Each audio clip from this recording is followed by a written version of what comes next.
It's planting time at Garden Crossings. Today is the day. It is mid-May right now, and we have a fantastic team of people that we hired to help get this job done.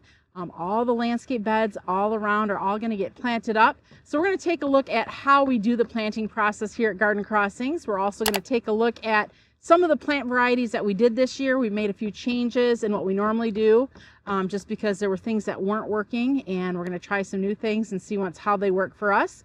Behind us here we have the sign, and our sign bed is primarily going to be full of sun pations, which they're planting right now, a bunch of purple sun pations, a little lining or edging or framing of white sun pations, and then pockets of the lemon coral sedum to go all the way around that bed. That bed always looks so fantastic, just a giant mass of color. The reason why we like to use sun pations there is because sun pations don't require a lot of fertilizer. So in that bed, it's really hard to get our fertilizer tanks out there to get it fertilized. So when we use these plants that just don't need a lot of fertilizer, it's really helpful for us just to keep them looking good all season long. Now, we are in the landscape where we do have irrigation. So every day the sprinklers do go off and hit all of the various garden beds. Some of these beds do have some drip line in them as well. So they're getting a little extra or supplemental water in areas where we know the sprinklers just don't hit as well. So let's go ahead and take a look around at these beds and see just exactly what all we're planting. We're going to watch the team getting it done. We're going to show you how they can get it done so quickly. There's a special tool that we use. And a lot of talented people out here today helping us make this garden beautiful. So let's go ahead and take a walk through the gardens. So this is how it really gets done super quick. We're using the twist and plant auger from Proven Winners hooked onto a drill. It's just a, Milwaukee type drill or whatever. And he just sticks that auger in. This is the 8-inch auger that he's using right now. He drills out the hole, makes it just nice and deep enough. And then we grow all of our landscape plants in an 8-inch hanging basket. And the reason we do that is because we can grow them up in the ceiling.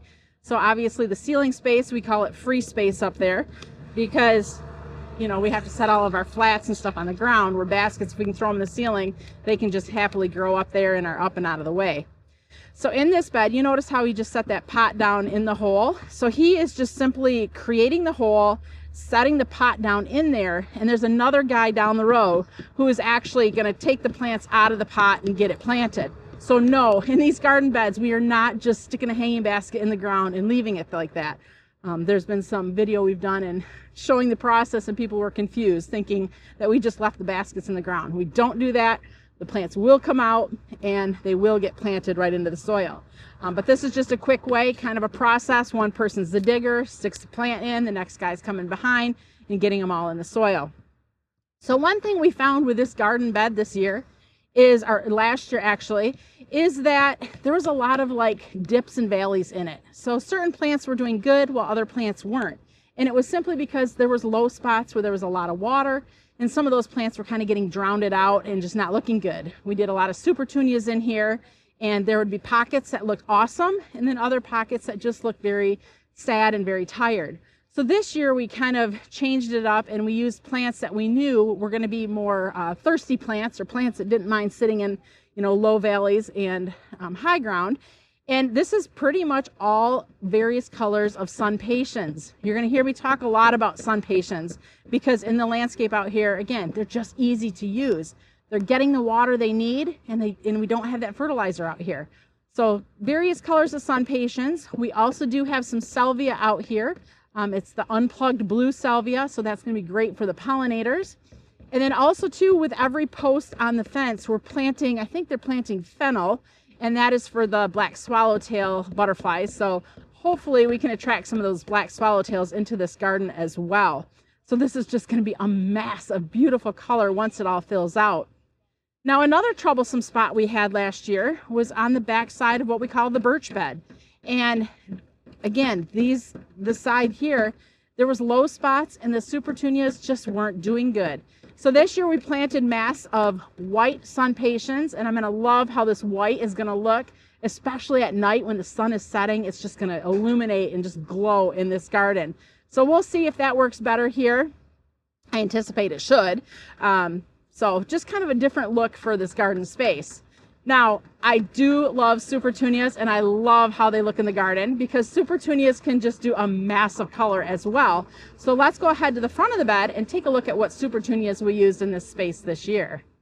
So here at the front of the bed, the front facing the road here, we use a Supertunia Vista Jazzberry, Supertunia Saffron Finch, so Jazzberry is that beautiful purple, Saffron Finch is this beautiful yellow, and then as we make our way around, we have the Supertunia Tierra Pink. Now this is the first time that we've used the Tierra Pink in the landscape in mass proportion because it is a new plant for this year. And I think that these Tierra Pink are going to look really nice. They're really aggressive, vigorous plants, so they're going to really fill in this space nicely. We also took that Tierra Pink and worked our way around the front of the bed here. So we'll call it the side because I'm calling that the front. But we're working our way around to carry that consistent look of the Tierra Pink in through this front garden space here as well. We do find year after year that the lemon coral sedum look fantastic just lining the rock wall. So we did keep the lemon coral sedum in here again because it does well. It complements the rocks. We have a few sun patients poked in behind it. So that will be very nice coordinating colors as the season goes on in this bed as well. Now let's take a closer look at the sign garden where we started off. We'll just do a quick little peek here. As mentioned, we've got the sun patients, the white and the purple, and then also the lemon coral sedum. This is one of those garden beds that for years and years we had tried various things, lantanas, supertunias, lobularia, just a bunch of different plants.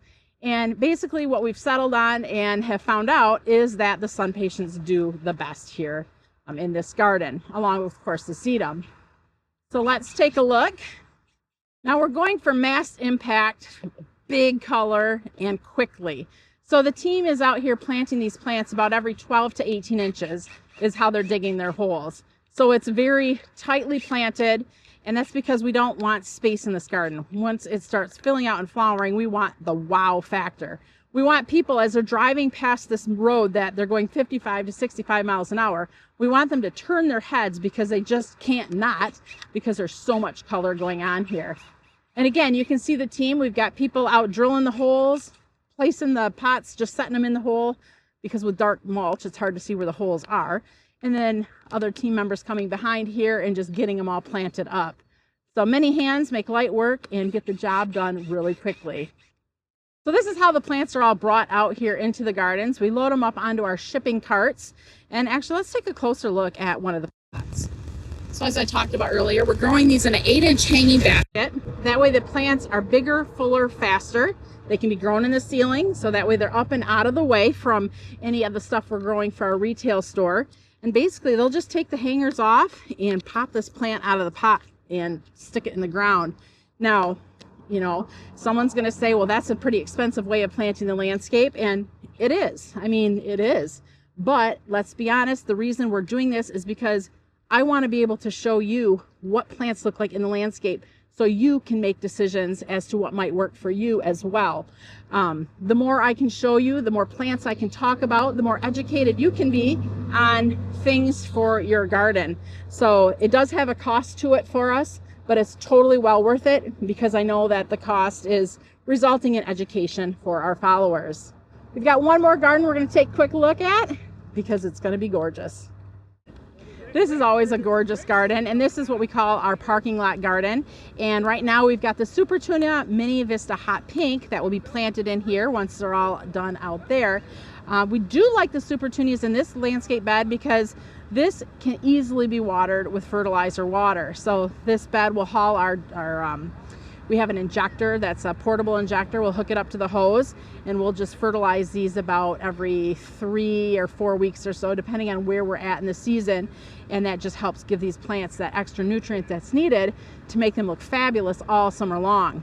So these are the Mini Vista Hot Pink, as I mentioned. They can get up to 2 foot wide. And in some situations, if you're really good at fertilizing, they could probably even get up to 3 foot wide. So one plant does a big job in the garden. Now we had planned for in here as well some Gomphrena, and unfortunately they did not grow well in the greenhouse, so we had to scratch that plan, and now we're going to have to come up with a plan B. So I'll have to go back there eventually and just see, you know, what are some great pollinator plants that we're long on. Things I might be looking for would be verbena meteor showers. We've done that for years and it looks gorgeous. I could also look for some salvia. I know we've got some great salvia back there, and those two would be great for the hummingbirds and butterflies, because I really like to have the tall plants between the two bobo hydrangeas to be something that's at least 2 foot tall and something that's going to be attractive for the monarch butterflies, especially once we start raising them in our butterfly house. So we have to kind of go back, come up with a plan B to see what's going to go in the center here, but I know it'll be something great. Now, I had mentioned one more garden, and I just forgot. There's a special garden right in front of my office that is very important, and I have got to show you these new plants we're trying for 2025. So let's head on over to the office area and check out our Bloomables garden. So this is our Bloomables garden. The perennials in here are from Darwin Perennials. And so this year we thought, you know, we added a bunch of new super kales or pet koas to our introduction, which is all part of the ball seed genetics and line of plants. So we said, you know what, let's give all of these ball plants a chance, a trial here in this garden as well. So these are the pet koas. This is a new variety for this year, as I mentioned. They're a petunia crossed with a calibrachoa, and they're basically, their claim to fame is they're very heat tolerant and humidity tolerant. So especially for those of you that are in the south, the super kales or pet koas are something that is recommended for southern growers. We're in the north, we do get humidity and heat as well. I know, not like those of you in the south, but we wanted to trial them and just see, how do they do in the landscape? What is their habit like? Do they look fabulous all summer long, or do they start petering out at a certain point? So I think we've got 11 or 12 varieties of the pet koa that are going in this garden. We were debating, do we plant them like single plants, like alternating all the way through? Do we plant them in groupings? It looks like they decided to plant them in groupings. My reasoning for maybe not doing that, though, was if this is a low part of the garden, maybe doesn't get as much water, if we plant all of this one here, it's not going to have a fair advantage. But we'll see how that goes when we get to the end of the summer. I think it's going to look more aesthetically pleasing by planting them in masses opposed to just all singular colored plants. So here we've got, I can't even, I'll do a video later on the season when they're all blooming, telling you the colors of them. But beautiful super kales. We also have a new Kufia this year. We've used Vermilion Air in the past. This particular one is called Honey Bells. It's got more magenta pink flowers. So we're going to give that a try. This is going to be great for hummingbirds.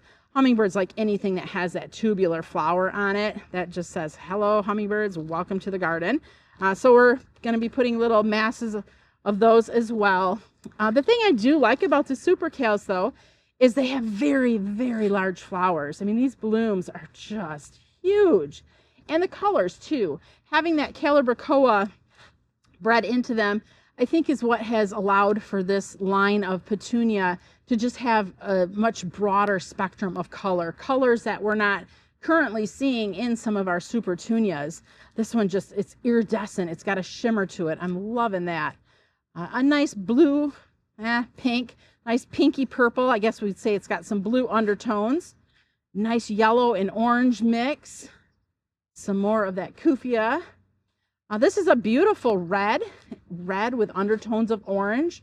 So you're getting a lot of those bicolor-ish looks in these plants. Now, of course, you have to have a nice, crisp, clean white, as shown here.